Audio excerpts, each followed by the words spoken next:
आजकाल मी काही व्हिडिओ बघतो जे इंस्टाग्रामवर येतात. काही रील्समध्ये जसं संविधानाबद्दल एकदम घृणात्मक लँग्वेज यूज केली जाते आणि दुसऱ्या साईडनी ही डान्स करणारी जी मंडळी आहे ज्यांना म्हणजे थाउजंड्समध्ये फॉलोअर्स भेटतात. 100,000 to 600,000 असे फॉलोअर्स मिळतात. तर तर या गोष्टीमुळे तर काय आहे, ते लोक करतायत काय, तर डान्स करतायत बाबासाहेबांच्या गाण्यावर. आणि या गाण्यावाल्या मंडळींनी तर इतका समाजाचा सत्यानाश केला की लोकांना प्रबोधन न ऐकता ते गाण्यांच्या मागे लागतात. बाबासाहेबांचे भाषण न ऐकता ते गाणे वाजवतात.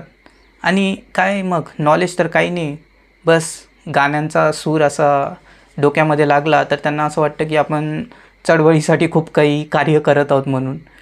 फुलहार आणले, गाणं वाजवलं की झाली जयंती साजरी. दुसरं काय करणार.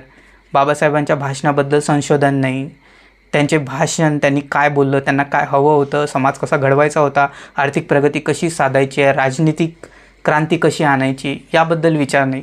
बस गाणे लावले, फोटोला हार घातला, आलं, भाषण दिलं, ज्याच्यामध्ये सांगितलं की अरे तुम्ही आम्हाला घाबरलं पाहिजे, तुम्ही म्हणजे आम्ही बौद्ध किती पुढाडलेले आहोत वगैरे वगैरे अशा टिप्पणी करायच्या. दुसऱ्यांना खिजवायचं की जसं की आमच्याशी पंगे घेऊ नका, आम्ही शूर अवलादी वगैरे अशा टिप्पणी करायच्या आणि दुसऱ्या समाजाला खिजवायचं. ह्या ज्या गोष्टी होत आहेत तर मला नाही वाटत की ते बाबासाहेबांना हे हवं होतं म्हणून. कसं आहे, बुद्ध धम्म दिला, बुद्ध धम्मामध्ये जे तत्त्व दिले त्याच्याद्वारे आपल्याला दुसऱ्या लोकांना म्हणजे आपल्यासोबत दुसऱ्यांनासुद्धा प्रगतीच्या मार्गावर न्यायचं होतं. पण आता सध्या तसं होत नाही आहे.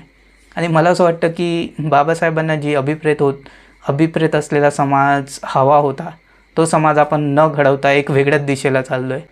हा व्हिडिओ जर तुम्हाला आवडला असेल तर चॅनल सबस्क्राईब करा, लाईक करा आणि कमेंट नक्की करा.